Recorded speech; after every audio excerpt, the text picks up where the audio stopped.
What's going on, everybody? I'm Robert, and this is my 1 year pay update with Fedex Ground.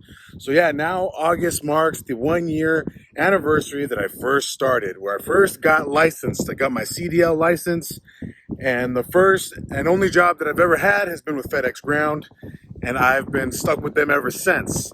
I'm not complaining, but I'm giving you guys an update for those of you that are looking to get into Fedex Ground and what you can expect to earn within a year of working with Fedex Ground, doing OTR work. I've been meaning to make this video for a while, but unfortunately, the conditions have just never been right. Every time I'm on the road, when you got a co-driver and the truck is constantly moving, it's hard to make videos. And I've tried to buy mics that make it sound normal inside of a truck, and it just has never worked out. So once again, right now I'm filming. The conditions are not perfect. It's pretty windy, so I'm gonna take this inside my car.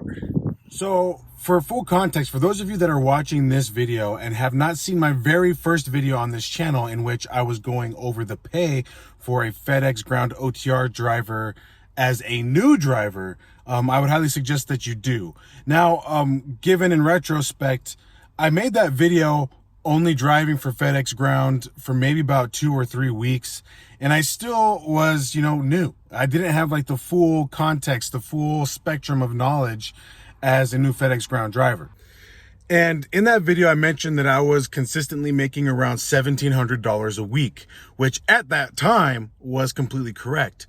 But given that I was new and didn't know any better, I was running wild, which means that every single week that you are going out for a run, you don't know where you're going to be going, and you don't know how many miles you're going to get. And unfortunately, that was one of the things that I got kind of terribly incorrect at the beginning. So for that few weeks that I was driving, I was covering a dedicated run, and I didn't know that. I didn't know the difference. And so that $1,700 a week consistent wasn't entirely true. So unfortunately, right after that, I filmed that video, I started doing other wild runs, and my weeks and the mileage became variable. So that's one of the warnings that I would give to you as a new Fedex Ground driver getting into Fedex Ground as OTR, is that you need to be completely knowledgeable and aware of what you are running. Are you running wild, or are you running dedicated? Because if you're running wild, every single week is going to be different. You might get 7,000 miles. You might get 3,000. You just don't know. And thankfully, Fedex Ground has been busy, extremely busy since the pandemic. It's kind of slowed down a little bit, but it's still, on the heavier side. And so work has been rather good, but there are good weeks and there are bad weeks. And you just don't know how many miles you're going to get, and you don't know how much money you're going to get. So hopefully the wind's not too bad here. But listen, the second tip I'd give all of you that are looking to join Fedex Ground is, once again, I kind of mentioned this in other videos, is that if you're working for Fedex Ground doing OTR work, you're not really working for FedEx. You're working for a contractor that works for FedEx. And the tip is, no two contractors are alike. So at my 1 year anniversary right now, I have been with 3 FedEx contractors, and the first one was complete garbage. Even when I filmed my first video, I was not with that contractor. I was only with that contractor for maybe I only did 2 runs with that guy, and then he left me. He completely ghosted me for like 3 weeks. So then I immediately jumped ship and joined another contractor that was slightly better, and I was with them for about 6 months. And with them, I thought I was getting a good deal. And this is the thing, you guys. You have to be so vigilant when you are joining Fedex Ground with these contractors. You find the jobs on Indeed or Craigslist, and that's where you're going to find them. That's legit. But you never know who you're actually going to end up working for. Every contractor is different. For instance, that second contractor, the one that I left maybe 6 months ago from this recording, they had really beat up trucks. They didn't offer any benefits whatsoever. Sometimes you would work 1 week and the next week you wouldn't work at all. So that really sucked. And once again, I had no context on what to expect.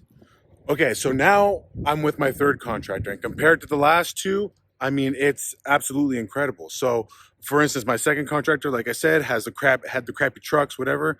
With this contractor, I got a brand new truck with literally like 30 miles on it, and there's no slip seating. Like it's my truck every single week. I drive it. And with the previous two contractors and most other FedEx contractors, you don't know what truck you're going to end up in. And you don't know how clean those people are. You don't know how dirty they are. Most of the time they're dirty because they do not care. So it's been so nice to have my own truck. And, nobody drives it but me and my co-driver. And we're both clean and we both respect each other. So that has been a really nice benefit with joining this new contractor. And on top of that, I get benefits. It's actually really hard to find with the FedEx Ground. Most contractors, they do not offer benefits. And weird story, the very first contractor, the one that I told you was trash, I remember when I met with the guy to get the job, he was giving me a lecture, convincing me on how I didn't need any like health insurance. He was like, "Oh, you're young, don't worry about it," type of thing. But look, that's just saving him money. So it's really discouraging. But there's contractors out there that are like that. They're going to take advantage of you and try to convince you that you don't need certain benefits and stuff just to save them money. They don't care about you, right? You're just a butt in the seat as far as they're concerned. So yeah, with this third contractor, once again, no slip seating. I have my own truck. It's brand new. I have health insurance. I have an option for 401k. I turned it down because, look, guys, I'm in real estate. If you see my other videos, so my real estate investments act as my 401k. So I don't participate in that. But I have dental, I have vision insurance, and it's all pretty much paid for by my contractor. But it kind of comes out of my pay too. I'll get into that. But listen, so my first video, I was telling you that I was getting 27 cents per mile. That was my pay. And that was entry level, no experience. And that's what that was. So now, 1 year later, I'm with a good contractor. I have my own truck and I have full benefits. And this is what I get paid. I am currently getting paid 39 cents per mile. Now, that's a big difference for those of you who haven't been in trucking. So like what's that, a 12-cent difference? And you definitely you can tell the difference. Like this guy's legitimate, this contractor's good, the pay's decent, and I'm getting good miles. So 39 cents a mile. So look, if I wasn't getting health insurance, I'd be getting 41 cents per mile. So just those 2 cents per mile is what's paying my health insurance. And honestly, I'm not complaining. Having health insurance is incredibly important because look, sitting in a seat day in, day out, it's going to take a toll on your health, and you got to have health insurance, man. Like if any contractor is not offering you health insurance, you got to leave. You got to leave. It has to be like the bare minimum. You have to stand up for yourself with these contractors because a lot of them, like I said, they do not care about you. You're just a butt in the seat to them. So you got to find one that offers you the highest pay, offers you the best perks, best benefits. Because look, there's a lot of sketchy contractors out there that just seek to take advantage of you and pay you as little as possible. And do not put up with that. You got to keep searching. And you got to find the contractor that's going to treat you the best, pay you the most, and, honestly treat you with respect. So unfortunately, yeah, my last two contractors, I had to put up with a bunch of nonsense that I shouldn't have ever put up with to begin with. So I hope that you take this as, good, solid advice. Any contractor nationwide, you got to stand up for yourself. So starting at 27 cents per mile, I'm making 39 cents per mile now, including health insurance, dental insurance, vision, and I do have a life insurance policy, if I recall correctly. And I have the option for 401k, but once again, I'm not going to take that option. So yeah, that's what really you can expect. 1 year, and I've jumped pay 12 cents with full benefits, my own truck, and I mean, I can't complain. I haven't complained so far this year. And for clarification, yes, I am still currently running wild. So every single week, my miles are variable. And granted, now that I'm getting paid, so much more, which it's not split, by the way, my 39 cents is me alone. I take that home. So whatever the other co-driver's getting paid, I don't know. I don't care. It's none of my business, right? Well, what I am looking forward to is that my current contractor is looking to put me on a dedicated run starting from here out of Rialto, where I will be getting around 6,400 miles per week. And it's a good run where I don't have to worry about anything during the winter. And car's coming, hold on. Telling you, the conditions are never perfect.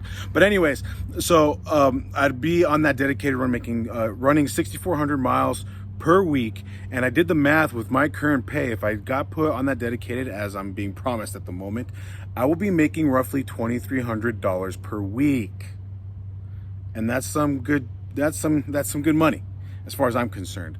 So and dedicated runs are usually reserved for the drivers that have been with a contractor for a particular period of time, or you might get put on a dedicated as a new driver because they want to pay you less, or they want to pay less for people to do that particular run. It really depends on the contractor. So once again, it's one of the reasons as to why you need to really look out for yourself, because, well, the contractors can work any which way to try and save themselves money and put you at a disadvantage. So you need to know these things, right?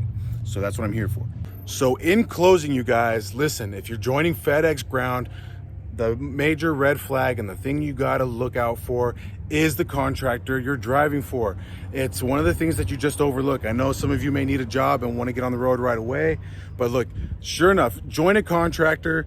But look, if things aren't working out right away, look to jump ship as soon as you can, because you have to look out for yourself. Your contractor is not going to do it for you. But look, if you guys like the numbers that I gave you and the benefits that I particularly have with my current contractor, if by chance you happen to live in Rialto, Las Vegas, Phoenix, Ocala, Florida, and Orlando, my contractor that I'm currently running with operates out of all those terminals, and he is looking for people right now. So if you are getting licensed and you are going to a FedEx approved school, which if you don't know, and if you are not, I have a video, look on my channel, of what is a FedEx approved driving school. And look, if you're going to school, or you've just graduated, or you've been on the road for 20 years, doesn't really matter. If you're looking for a gig and you want to go join Fedex Ground and join a really reputable, class act guy that is a contractor, my email is in the description below. Reach out to me and I'll get you in contact with my contractor, and we'll get the ball rolling and see if you want to join. It's no pressure at all, guys. I mean, by all means, do your due diligence, do your research. But once again, I've been through 3 contractors. This is the best guy so far. And I don't think there's too many contractors like them. So if you are interested at all and you live in those areas, reach out to me, email description below. But this is the 1-year update, guys. And I'm going to keep giving you updates on, more things in the trucking industry and things you should know if you're looking to get into it. So once again, like, subscribe to this video, and I'll see you on the next one, guys. Stay blessed out there. Take care. Bye-bye.